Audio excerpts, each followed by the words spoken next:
Hello. Good evening, everyone. Welcome to this virtual space. My name is Sarah Hollenbeck. I'm the co-owner of Women and Children First. We are one of the last feminist bookstores left in the United States.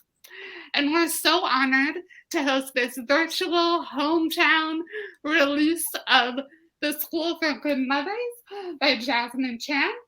And we are thrilled to have New York Times bestselling author Qian Julie Wang here today to interview Jessamine.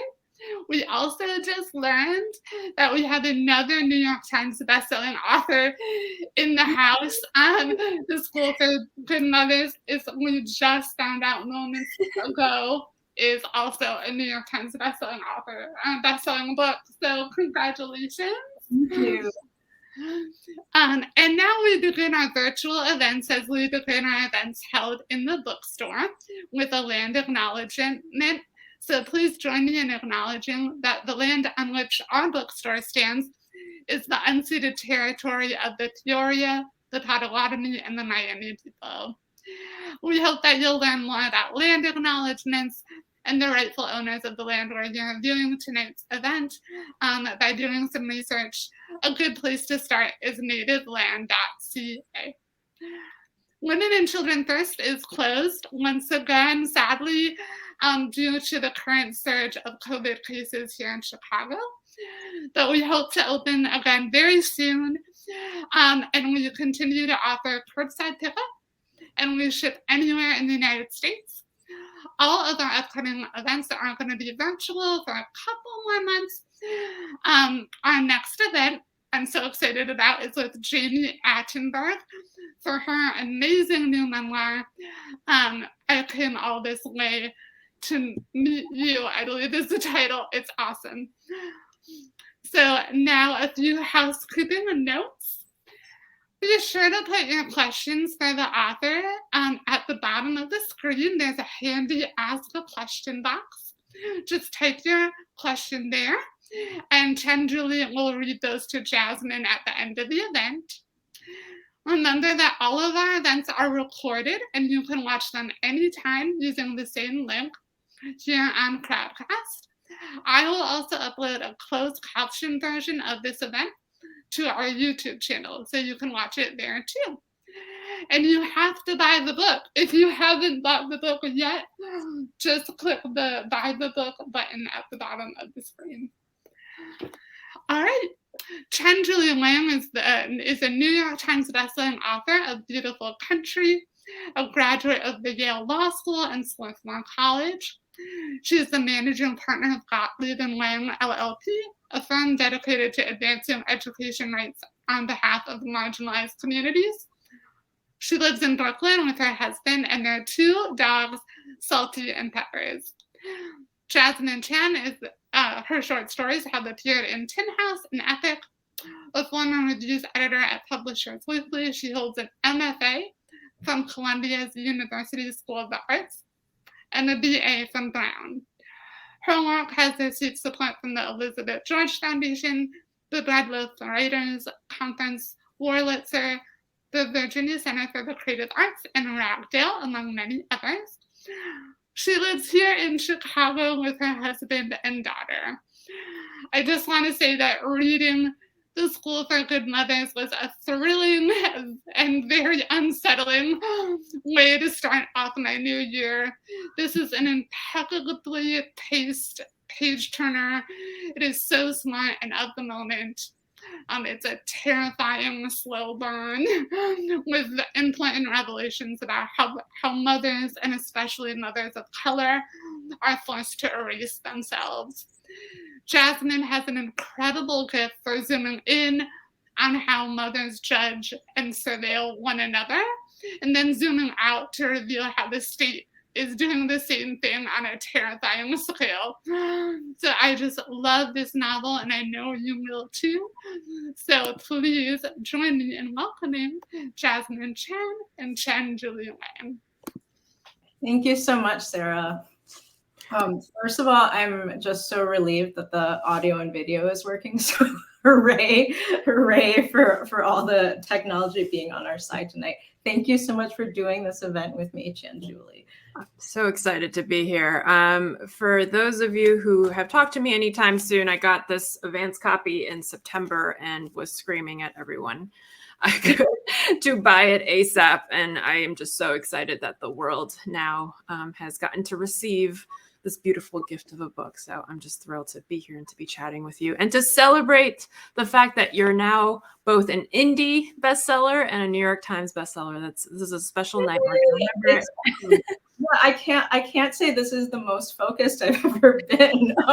We got the news like half an hour ago. So my husband frantically opened a little bottle of Prosecco and I had a few sips and I have not had much food. So I might be a little bit loopy, but a lot of Chicago friends and family are here. So it's nice to have a virtual celebration with them.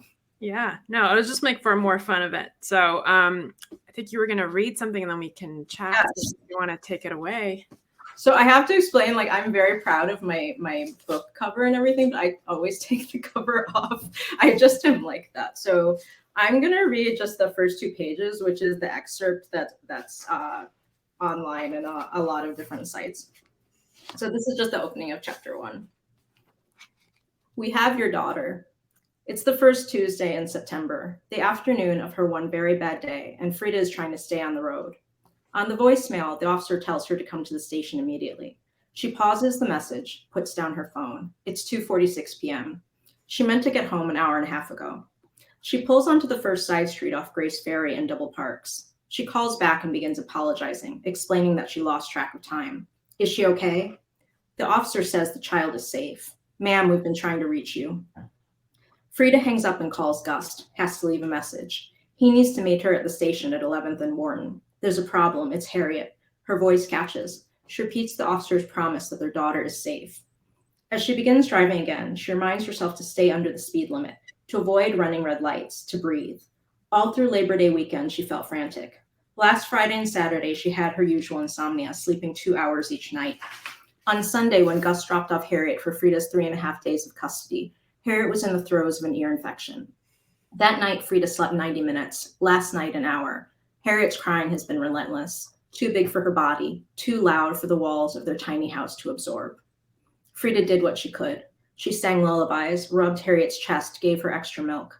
She laid on the floor next to Harriet's crib, held her impossibly perfect hand through the bars, kissed her knuckles, her fingernails, feeling for the ones that needed to be trimmed, praying for Harriet's eyes to close. The afternoon sun is burning as Frida pulls up to the station, located 2 blocks from her house in an old Italian neighborhood in South Philly. She parks and rushes to the reception desk, asks if the receptionist has seen her daughter, a toddler, 18 months old, half Chinese, half white, big brown eyes, curly dark brown hair with bangs. You must be the mother, the receptionist says. And I'll end there. Oh, so good. I want to reread everything again. It just, the minute you open the book, you're just in it. It's, I don't know. It's just so well done. So Jasmine and I are going to chat and I'm going to ask some questions, but if anyone at all in the audience has questions, please feel free to type them in as we go and I can work them in while we chat, or I'll definitely reserve time toward the end. But Jasmine, I heard that you got the idea for this book from an article you read about a mother fighting to regain custody of her son. Was that the instant that you knew you were going to write a book about it, or did it take some time to percolate from there? I wish I could tell you that I had a plan, but what happened was that I had a really good writing day in early 2014. And at the time, I applied to McDowell and Yaddo for the 12th or 15th time or whatever and didn't get in. And so I took my vacation days. I was working at Publishers Weekly at the time. I took my vacation days and my wonderful friend Bridget Potter had a house in upstate New York. And I said, can I come stay at your house for 2 weeks? And Bridget was there some of the time, but a lot of the times I was just there alone in the total quiet, snowed in. And I think it was just a magical time where I felt very free and I had time to think. And this was the good writing day that came after 10 days of terrible ideas. I mean, like a whole graveyard of terrible story ideas. I was working on a short story collection at the time, and I don't think I'm someone who would ever say like, that's a great idea for a novel. That's my next project. Like I think my life would probably be more organized if I did do things like that. But I didn't read the New Yorker article and think that it could be a premise that I would want to explore in fiction. It just lodged in my brain and just stayed somewhere in my memory, because I didn't think about it between the reading of the article and the day that I started writing the story. I didn't really think about it, but something was just like lodged in my subconscious and emerged in my imagination that way. But what emotionally was happening at that time was my husband and I were trying to decide whether or not to have a child. And that decision, I mean, for some people, it's an easy decision to have a baby, but for us, we really wrestled with it for a long time, and it caused an enormous amount of stress and anxiety, like to choose one path or another. And so motherhood was on the brain. And what happened was that I got very lucky with getting really immersed in an idea. So I certainly hope it happens again, to have more ideas, but also I wish I could sit down and think like, ooh, what a great idea for a novel. I've tried to go about it that way before. Like I read a New York Times story about how there's way too many bachelors, like way too many unmarried men in China because of the one child policy. And I've had all sorts of ideas about writing a novel about like the generation of leftover men, but like I think my brain just doesn't work that way. Like nothing happens when I go into it saying like this is the plan, this is the storyline. It has to really emerge organically for me. It's a very slow, messy way to work. No, I totally relate to that. I've heard of authors like mapping things out and planning out the whole plot and character development. And I just, that has never worked for me. That's why I wrote a memoir first. It was easier that way. But did you do, well, let me back up. What was the tipping point at which you said, this is now no longer a short story, it's a novel? Was there a point at which you knew? I think I wonder how much of this is like cultural conditioning and how much of this is gendered, because I feel like I had a very female response to this, which is like, I know so many male authors who are like, this is a novel, this is like my 7th novel, this is my 8th novel. And for me, I was very determined to write it as a short story, just because I couldn't imagine say like, okay, this is going to be the next 7 years of my life. Because I was 35 at the time, and it was just hard to imagine how long it might take, because I'm a really slow writer. So what happened was I took the messy draft from that Good Writing Day, and I went to the Bread Love Conference, which has been really important in my life and the friendships I've made there. And the novelist Percival Everett was my workshop leader, and he really was instrumental in this becoming a novel, because he said, I don't want to make your life bad, but I think you have a novel here. And he was telling me that a novel is like a hard marriage. And he sat me down and he said, I love the world of the story. I love the voice. Like I could read 200 pages about this. Like you could write an interrogation scene. You could write 50 pages about the blue goo. You could write about the hippie couple. And I think it really meant a lot to hear a teacher say, like, this could be a book. I mean, creative writing teachers do say this like more than once a semester. So the trick is then to actually go write the book, because the promising draft took a really long time to turn into a novel manuscript. And then for that manuscript to turn into something that I could actually show to other people, like in chapters with not with 25 versions of a scene, but just one good version, took years and years. But I think Percival giving me a push in that direction and being so excited about the idea, it was really what I needed. And he said, if you can get this right, you'll have your finger on the pulse of culture. And that was really exciting to hear, because really I like all of my stories up until then had been about like marriage and relationships and just about like two people in an enclosed space. And there were no previous projects where I thought like, okay, this is big enough for a book. Because everything I wrote before was about, I think people do write novels like that, but I don't think my previous work would have suggested that I was going to go in this direction. So I was very happy with what my brain produced in that day, but it took years of toil to actually turn it into a book.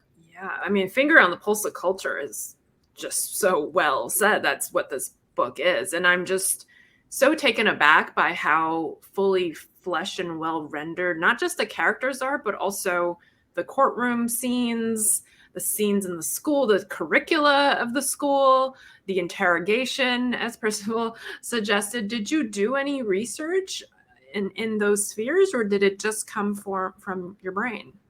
I really wish I had met you at the beginning of this project, because I thought I could have just interviewed you about it. Because it was not actually that easy to get access to anyone who would give me like firsthand advice about this. So my research began with the Rachel Aviv article, "Where is Your Mother?" And I went and read a lot of the books and articles she mentioned, and then that led to other reading. So I think once I went down the rabbit hole of reading about termination of parental rights and the custody battles and the foster care system, I think I knew early on that I was not necessarily ready to tackle the foster care system, because a lot of the original New Yorker piece deals with the controversies there. So I knew that I was not necessarily the person to tell that story. So that was why I think partly why the Gust and Susanna storyline emerged, because I could imagine betrayal, like I can imagine marital betrayal and the pain of watching another woman raise your baby, but I didn't really feel equipped to go down the path of like writing about losing your child to a foster family. So like that just felt like a different story. But I did interview a child psychologist, and we actually talked the day after the election in 2016. And I don't know how either of us had a coherent conversation that day, because I think we were both just eating a lot. Like we were just eating like a lot of like starchy things. And I was pregnant at the time. So I was just petrified and so depressed. And she was saying that like, this is an important story to get out there, and it's important to have like women's stories and like stories about families. And that was a really great thing to hear early in the process. But I did talk to one lawyer in Philly who represents the rights of the children. I don't remember the exact legal term, but they represent the child's interests in like the battle between like the state and the parents. And he was incredibly skeptical about the project and didn't understand why I was taking this like critical view of the government. But that interview didn't really garner much information. I did manage to sneak into the family court building, but it was more to like get some setting details, because I wasn't about to go sit in like a actual hearing, because that just felt like too intrusive. But I just was trying to get a sense of like the layout, like the actual space, because I didn't expect that the family court building be this like brand new fancy space. And I mean, I think I just hung out there for a few hours just to get a sense of like, this is what the chairs look like. And to also get a sense of like whether or not my assumptions of the demographics of the parents who are being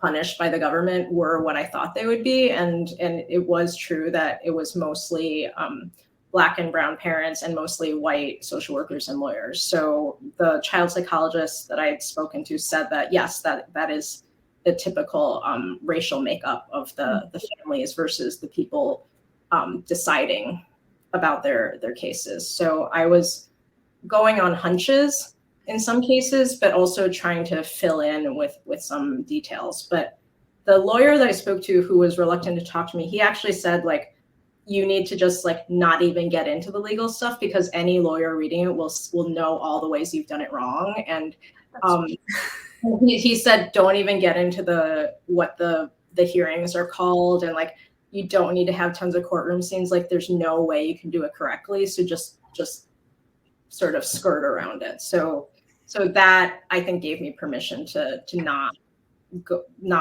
build that out too much. That's actually very good advice, because also if you're not a lawyer, your eyes will just glaze over at the legalese anyway, and lawyers love to nitpick and express skepticism, which he did to you. But also a common, well, this is what I've observed. Every lawyer has an unpublished manuscript, and so if you give them an idea, they'll be like, you can't write that, because they. No, he really thought.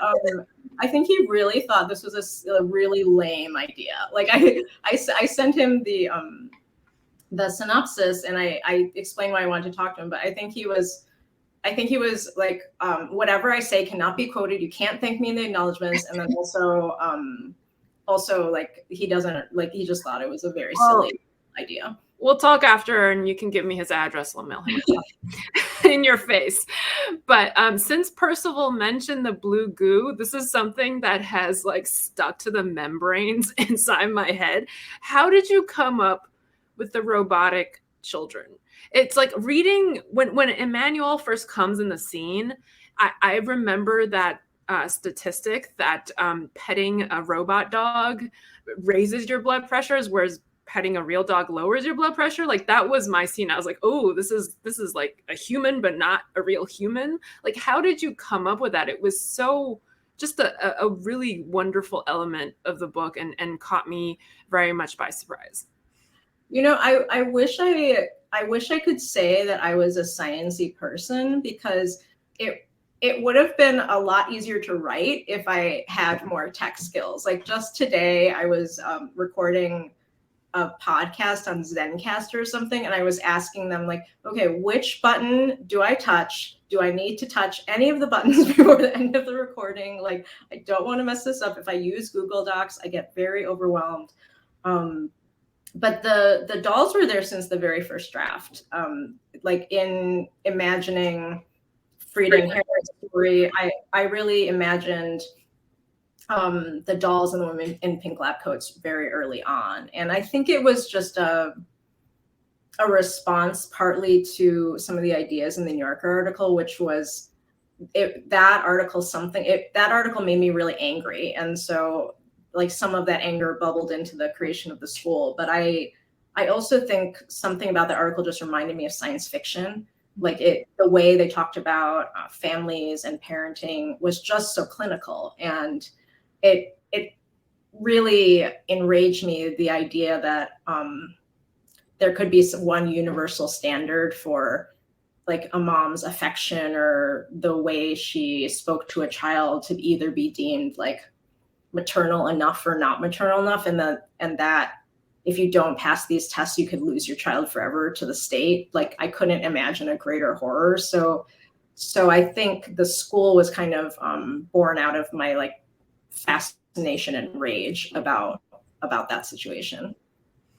Oh, now that you explain that, I totally see how it connects to like the word count, the number of words, motherese that mothers have to use to the dolls. So the crazy thing is the word counter thing is real. Like that was from the New Yorker has been a very fruitful source of ideas, but that's actually from a Margaret Talbot article that I cite in my acknowledgments, that there's some kind of early childhood language acquisition program in Rhode Island, where I think it's in Providence, like the mayor's initiative, they clip a little word counter to the child's clothing, and it measures how many words they say per day and like how much conversation back and forth there is. And then I think a social worker goes to talk to the family and like encourage them to talk to their child more. But it just was so like fascinating and terrifying, the idea that I mean, there is the idea that you're supposed to say a certain number of words to your child per day to increase their language acquisition. But I certainly didn't meet those goals. And I definitely, when I read about it, I'm like, oh, this is so creepy. So I ended up folding some of those ideas in, but it was based on a real thing. That's incredible. Yeah, now I remember reading that in your acknowledgments, but I didn't realize how far the truth went. And was research like that kind of the inspiration for most of the lessons and tests that the mothers have to go through, or did you just make some up? And if so, which ones?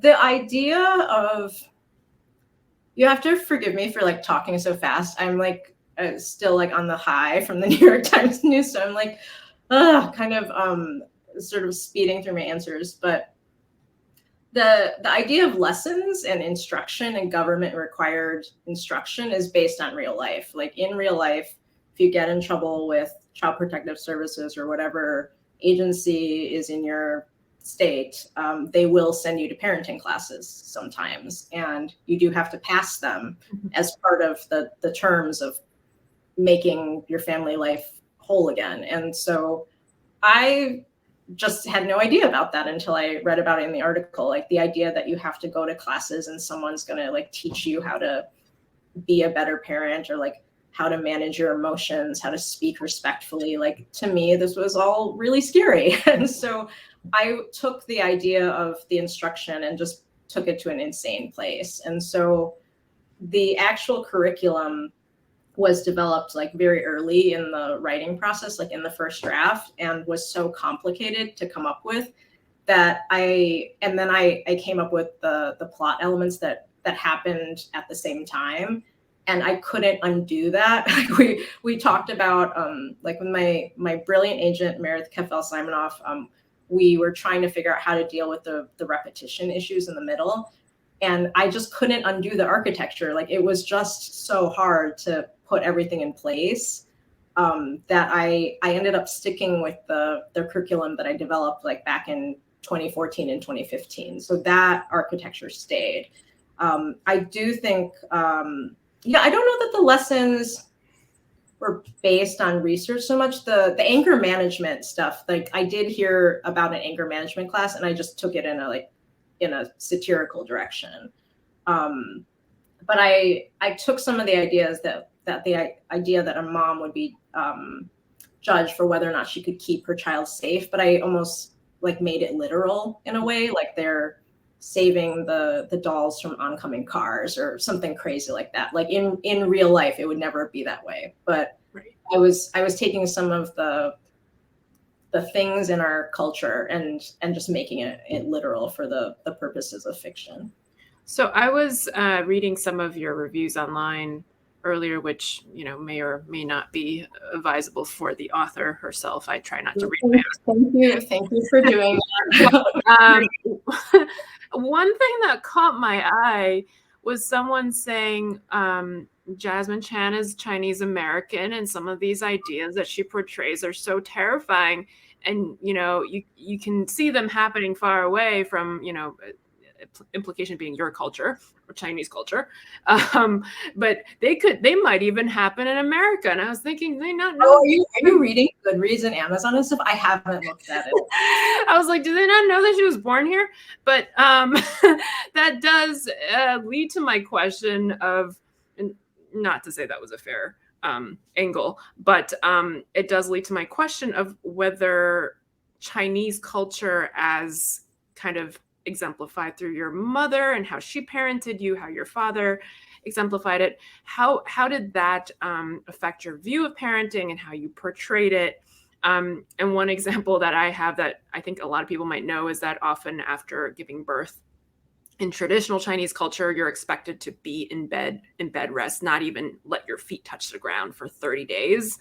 I don't know how women did it, but this was supposedly to restore the body and to make sure that the mother's body is providing ample milk for the nutrients for the child. So was there anything like that that figured into your writing of this book? So the confinement period that you're talking about is actually the subject of an essay that's coming out next month. So about my breastfeeding journey, and it talks about the confinement stuff and like various arguments I had with my very loving parents, who I had a really hard time following those directions for the month of rest. But I think I was thinking about this question earlier about how being Chinese has affected telling a story. And I think the way I grew up really affected how I see American families, because it really strikes me that in Western cultures and in American culture especially, the parents are supposed to do it all by themselves. And the idea of asking for family help is not ingrained in the culture. I mean, my parents didn't have the constant discussion about childcare and preschool and school, who's doing school drop off and pickup and stuff, because my grandmother was living with us at the time. So my grandmother was doing a lot of the like childcare basics and the logistical things that cause people so much stress. It was either my paternal or maternal grandmother, one of them or the other, living with us at the time. And when I was growing up, there was a period when it was both of my mom's parents, my dad's mom and my mom's sister, all living with us. And so the way that immigrant families band together for everyone's survival was definitely impacted how I see families. And it's just crazy in the pandemic, especially, how marooned moms are in terms of not having any help at all. But I think I also viewed parenthood and American parenting culture from an outsider's perspective, because it was so different from the way that I was raised. Like I regularly like fret over my daughter's screen time, but I must have watched like 5 hours of TV a day sometimes. I mean, my sister and I watched a lot of TV. We are both artists. Things turned out okay, but we just watched so much TV, and that in the 80s, that was not a big deal. So I think what really struck me as I watched my friends becoming moms, and I was mulling over the baby question myself, is just how much pressure everyone is under and how oppressive it seems that you're not supposed to work full time and like be a good wife and a good friend, but you also are supposed to be like a full-time parent who's paying 100% attention to your child and like nurturing them and cultivating their future success like at every moment of the day. And the idea that the mothers are on this pedestal and trying to achieve perfection, or that the culture expects perfection of them while the government gives them no support at all, I think was something that really bothered me. And I turned some of my frustration about that into the world of the book.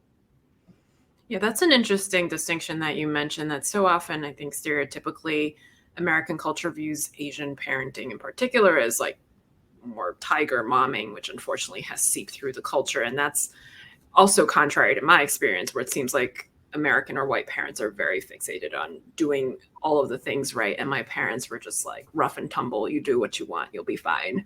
And yeah, alleviating some of that pressure in any society or group can only help foster more acceptance. Kristen had asked a question that's great, and it actually touches on something I wanted to mention. I noticed earlier that you said that you kind of channeled into Frida the darkest and most transgressive parts of you. And Kristen's question about Frida's character development is she would like to hear more about the process of writing the subtle yet sharp insights around Frida's romantic relationships as an Asian woman to white men. And this was something that really caught my eye as well as I read it. I think you rendered a lot of the scenes and the feelings and the complexities really well, and would love to hear more about that. Oh, thank you for reading so closely, because that's from like just one page near the end. So thank you both for reading so closely. I think in the character of Frida, I just had room to wrestle with a lot of questions that I've had throughout my life. And I think I also wanted to make sure Frida was dealing with her blind spots. Like it was like I was very aware that the love interests that he has in the book are all white, and I didn't want that to pass unnoticed, where I didn't want it to be a blind spot on my end as the writer or her end as the character. So I wanted other characters to push back on her in that way. And I mean, certainly it's like reflective of my experience. I mean, I certainly have been told that I'm not pleasant enough, or like not pleasant and accommodating enough, and like too opinionated. And like I have been told that by like Asian men I've dated, and that really bothered me. And so unfortunately, whoever slighted me, their comments have like made it into a novel. But that's the problem when you date writers. And I think, yeah, I mean, I did date someone who, like, because I have depression and anxiety and have been on antidepressants, I've been in therapy for most of my adult life. He actually said like that he thought I was like too damaged, and like too damaged to like be someone he could like consider being in a relationship with and having children with, because I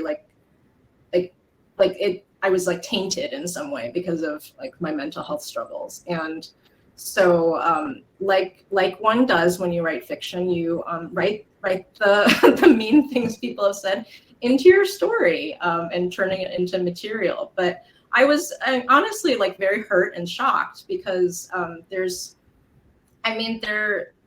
certainly like a lot of pressure to like date within your group and everything in terms of like what the culture wants of you. But I have never fit into what the box of that whatever person I was dating wanted of an Asian woman. But the funny thing is, talking about this with my husband, my daughter in the other room, because my husband refers to any men I dated in the past as like, oh, they drowned, all of them drowned.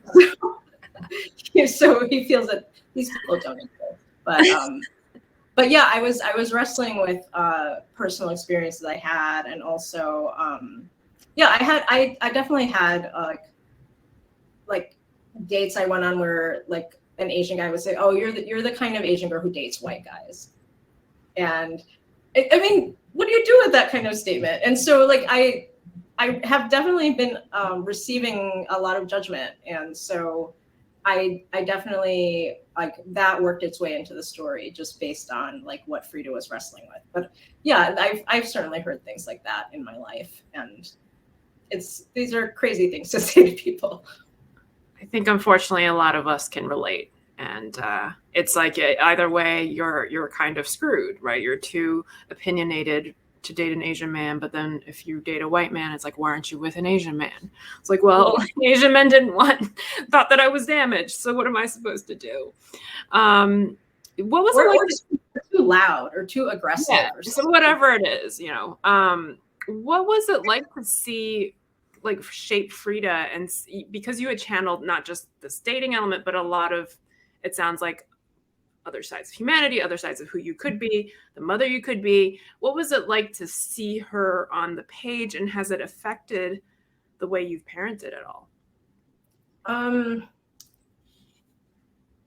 I think I've been a little more forgiving of myself as a parent, because I've spent the last however many years. I mean, I started this in 2014 before getting pregnant. So the book has just been my secret Microsoft Word document for so long. So that's like the past 8 days have been completely surreal, because it's like, oh, it's in stores. People are actually reading it. It's not just my secret project. But I think because I spent all these years thinking about like systemic problems and government oppression, I think I blame myself a little bit less for, like, I mean, all the moms I know are very hard on themselves. And I think I was a slightly less hard on myself because I was thinking about the culture that we're in, putting us under so much pressure and like causing us to feel all this shame and guilt all the time, when actually everyone is doing their best. I think because I was also satirizing the very intense, well-researched, sort of do-gooder parenting culture, I, as a result, like all the research that I did was for the book, and I unfortunately have done like not enough research for my life. There's a New Yorker piece coming out about Janet Lansbury, the parenting guru, and like I'm supposed to listen to her podcast because I will learn things about like if your child has trouble sleeping and stuff. Like I'm supposed to listen to it, but I think because I've been working on the book so long, I just kind of can't. I am shocked by the way that you wrote the first draft of this before you were pregnant. I don't have a child. I'm not pregnant. I don't even think I could begin to write a book about being a mother. Like there must be, so there, I know that there's so much I don't know. So how much changed in the revision after you had your daughter?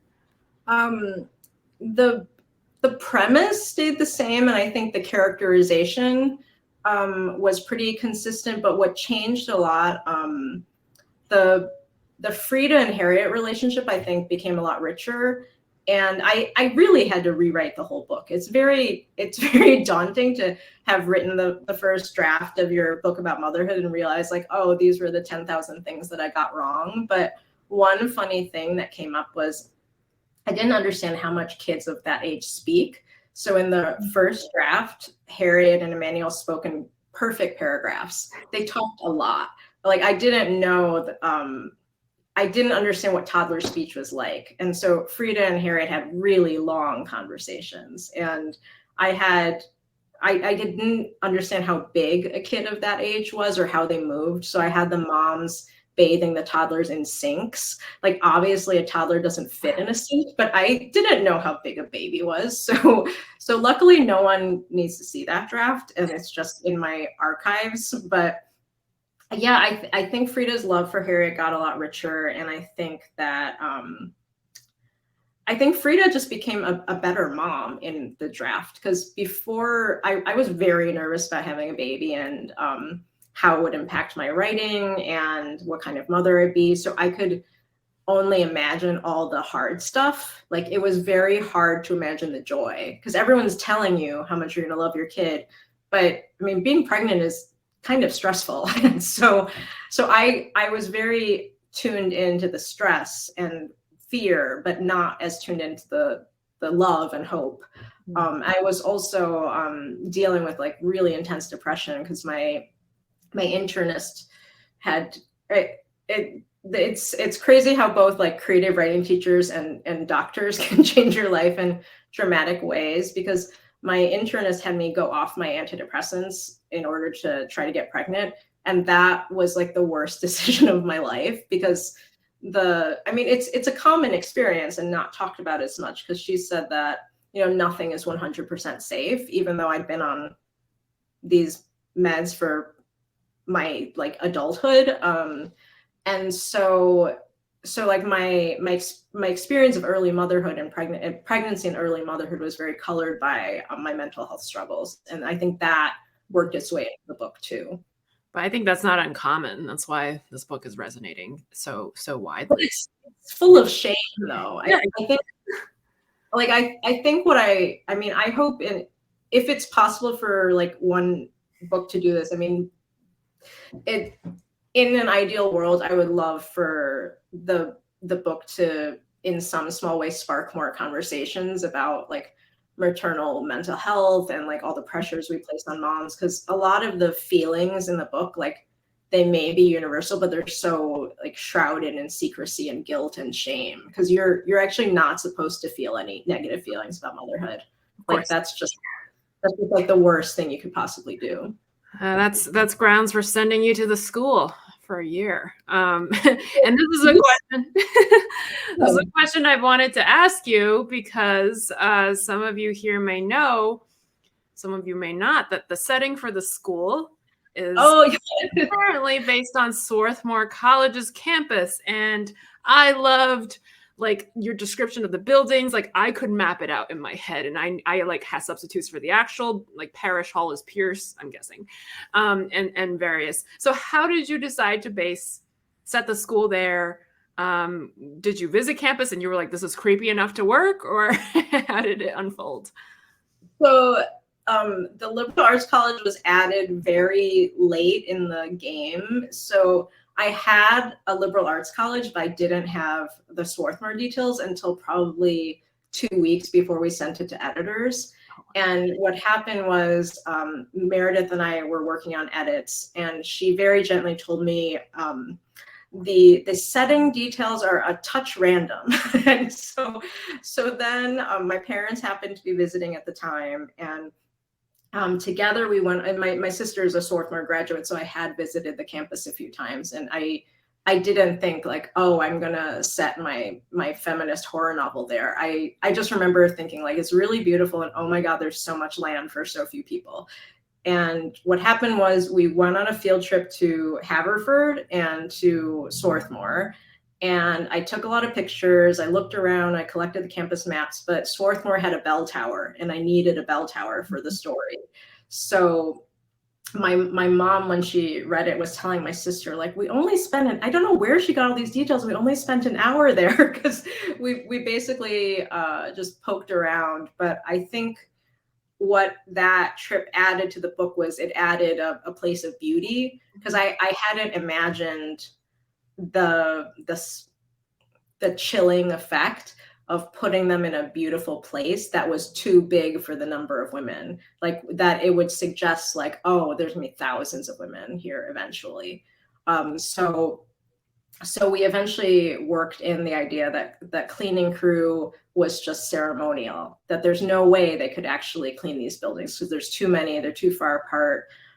That the fact that they were on hundreds of acres would suggest that like this is an institution that will only grow. So that was added very, very late in the game, with all due respect to the beautiful campus of Swarthmore.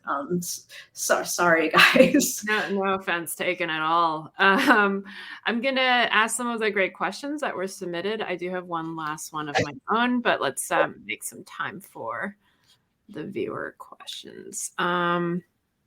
Can you talk about what, and this is from Megan, can you talk about what influenced your decision to have the incident that the book centers on to be Frida leaving her child for a couple of hours as opposed to 15 minutes? It was definitely suggested to me by like workshops at Breadloaf and other readers to have Frida do something much more innocuous. That was where it would be easier to be on her side. And to me, that wasn't a story that I was burning to tell, because I guess I wasn't interested in writing about like a completely innocent person fighting against the state. I was interested in much more of like the moral gray areas. Like I wanted Frida to be genuinely really messy and not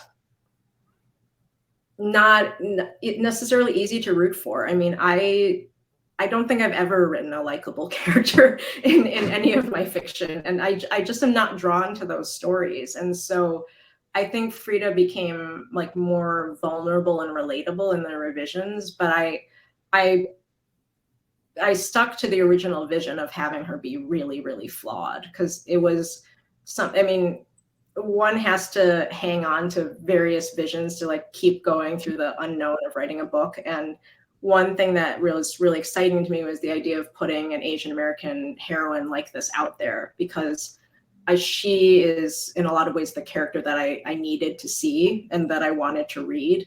And would have, if a story like this had existed in my 20s, it would have been very helpful to me to feel seen and like reflected back on the page, because I read so much contemporary fiction, and I very rarely see myself in the characters that I read about. And so I wanted to see what it would be like to have a really thorny, complicated character at the center of this story. So I chose not to go in a more innocent direction. Mm.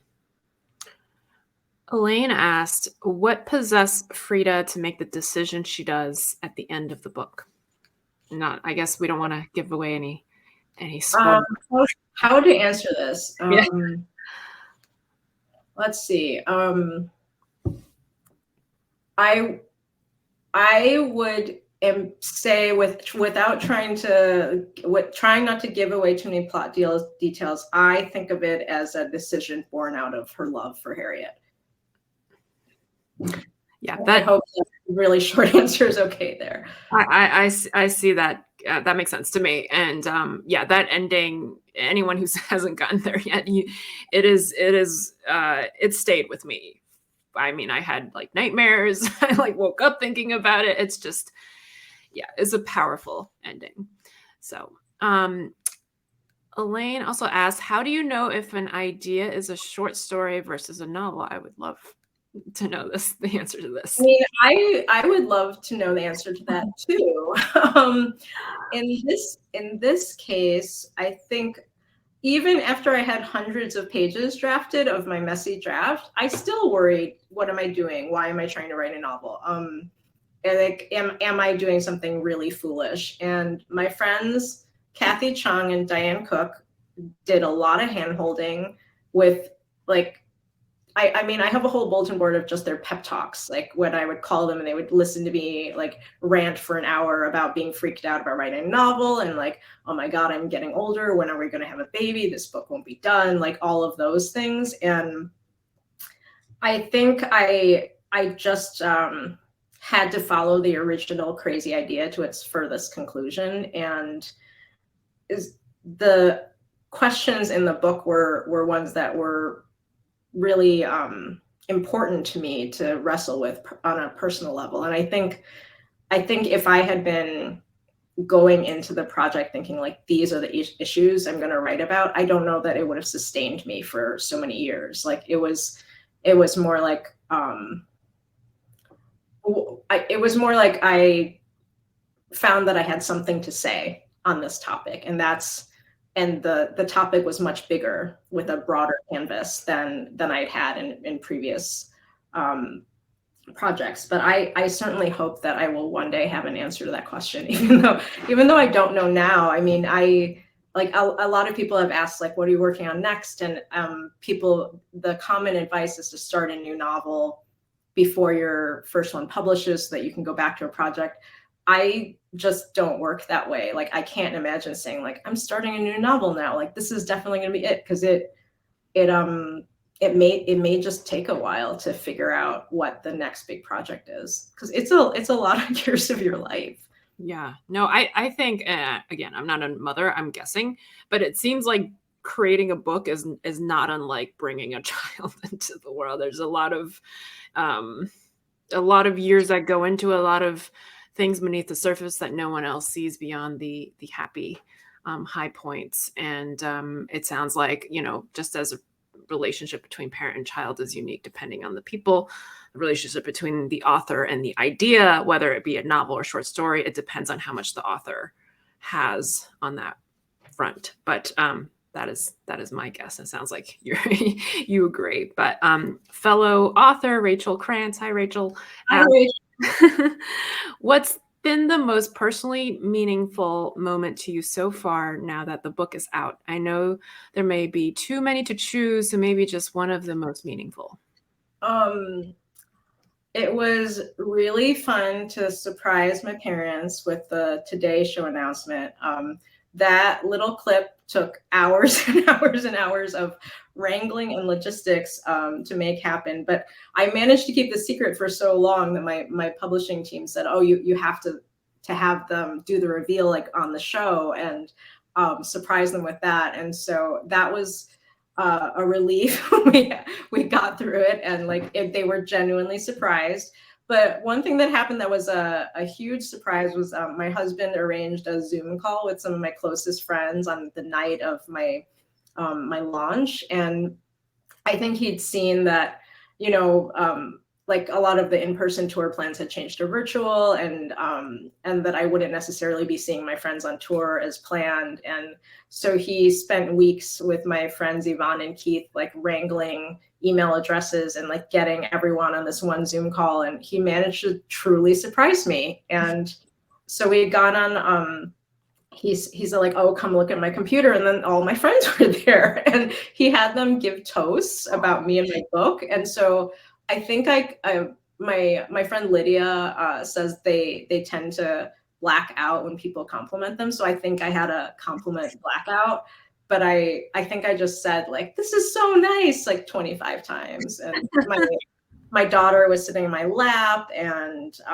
it was the end of a very eventful day. But I truly did not expect to see my friends on a Zoom call that night. And like so many of them from different parts of my life were there, that I've been saying it was like a little wedding celebration where I'm getting married to my writing. and they're like, we blessed this union where you should continue your career. But it was just so nice to see so many people who've been rooting for me for a really long time and like been believing in me for like 15 years, 20 years sometimes, to celebrate with me, even if we can't be together right now. So anyone who has not yet seen this video should go on Jasmine's Instagram and watch it. It is so heartwarming. It's just, I'm so glad you capture that. It's I'm not allowed to post anything else about them. Well, now that they're famous. Yeah. They said no more pictures and videos. Like just that one. And then I posted them holding the book, and my mom's like, no, you can't do this anymore. Also, props to your husband. I heard that he had some issue with the coloration of your last video, which I didn't see. You look amazing tonight. So I can show you the crazy setup I have here with like a mini light box and like the ring. It's all, there's just so much stuff attached to my desk. It looks great. You look like really glowy even. This is my question. I'm gonna hop in here because I'm very curious about this. So we know that Jessica Chastain's company has optioned your book, which is so exciting. Can't wait to see it on the screen. What is the part of the book that you're most excited to see on Hulu? Well, it hasn't actually been. No, but on whatever. So the news that's out is the producer, studio director, and then I'm signed on as an executive producer, which is thrilling. So it hasn't been sold to a network yet. So that's. I'm just so sure that it's going to get there. Thank you for speaking that vision into the world. I think the thing that I think the show is going to be really different than the book, especially because so much of the book is like Frida thinking about stuff. So obviously, it's going to be it's not going to be like hours and hours of Frida's interiority. I think it's going to be more dynamic than that. And so one thing I'm really excited about is that it would be really, really, I think, great for our culture, our conversation to have a 1-hour drama centered on an Asian American woman that is a show about our society and like bigger issues, but told through an Asian American perspective. I was watching, I think New Year's Day or New Year's Eve or something, I was watching The Lost Daughter, which is like a brilliant movie, but I was telling my husband, like, can you ever imagine that, like, to have an all Asian cast of a movie like this, like, and have such great parts for those actresses, and like where they get to be really complicated, and they're not the girlfriend or the sister or the med student or something, and they get to be like central to the story, and it would just focus on them and like prioritize their point of view. And I hope it's not like 25 years from now that movies like that exist. I mean, I remember like feeling almost like in tears watching Crazy Rich Asians, because I'm like, oh, I haven't seen like people who look like me in a movie, like so many of them. Wait, they're still on screen because they're the lead. And I mean, it's a rom-com, but it was really powerful just to experience that. Like representation is just powerful, and I think that this could be a really great part, and it would be exciting to have an Asian American story like this out there, because it's as one quote that's out there that I really like is Linda Holmes from NPR, so that it's really dark and weird, and so I would love to have a dark and weird show about an Asian American woman. Yeah. In the world of TV. We can also be dark and weird, like not just best friends and And med students, it's always the med student. med students. Yeah, I'm trying to think like what I can't even think of the last Asian woman I saw on TV. So there's that. But thank you so much for writing the book that we all wanted to read and making possible the show that we cannot wait to watch. We only have 1 minute left, and I think Sarah wanted to jump back on, but I am not sure. If there's any last words that anybody wants, yeah, go ahead. Yeah, thank you so much. That was such a wonderful, warm conversation. I learned a lot more about your process. It was really fascinating. Sorry, I'm so like completely spazzy. You're great. No, you're not at all. It was very clear. If you have not purchased the book, please do so. It is dark and weird, and also just like a fantastic page turner. You won't put it down. Thank you so much, Qian Julie. That was incredible. Questions? Thank you, Jessamine. Congratulations, New York Times bestseller. I took a screenshot and sent it to my my agent and editor and asked, like, is this real? Like, am I hallucinating? I think it's real if it's on the Times website. So it's exciting to share the news first with everyone here tonight. Yes, and hopefully when the School for Good Mothers comes out in paperback, we will all celebrate in person at the bookstore. And yeah, until that day, this event was recorded. If you know anyone who missed it, they can watch it anytime at the same link. So thank you all so much. Is there any parting words before we end? Thank you, Qian Julie, for being my conversation partner and jumping in like on just a couple days' notice to do this event with me. It's totally an honor to be on tour with you. I wouldn't have missed it. And anyone who has not bought the book, please hit that button on the bottom. You will not regret it. It is amazing. And of course, also by Qian Julie's memoir, Beautiful Country, which is one of the only books that I bought 2 copies of because my dad wanted his own copy. I love that.